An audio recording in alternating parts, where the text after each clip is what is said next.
Masculinity Maimed. There is a lot of talk about how childhood sexual abuse hurts a woman, destroys her worth, and mocks her femininity. But what about a little boy that comes through such tragedy? What happens when a little boy's father is his abuser, or his uncle, or male cousin? How does that little boy perceive masculinity if his mother was his abuser? My mother's sexual abuse prohibited me from seeing many of the beautiful sides of being female for decades. She was manipulative, cruel, and so cold, I didn't even like being in the same room with her as a child. Men were just as bad.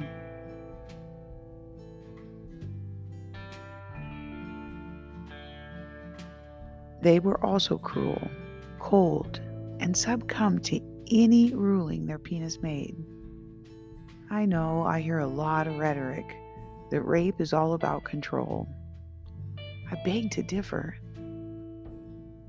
Having lived with my rapists my entire childhood, it was their evil desires that led the cause.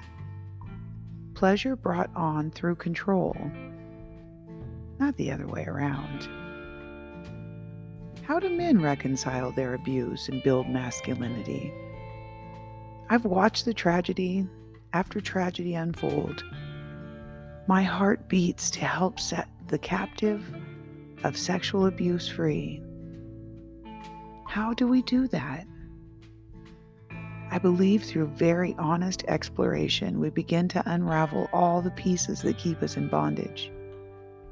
It was extremely hard for me to show up in life and not lead with sexuality. I'd based much of my worth around being sexy, smart, funny. What have you based your worth around? Just as I've had to rid myself of finding my only worth through the sexuality I gave, I also had to work very hard to expel the cold-heartedness the abuse left in me.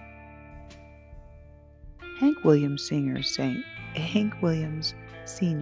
it best. His words, "I've tried so hard, my dear, to show that you're my every dream, yet you're afraid each thing I do is just some evil scheme.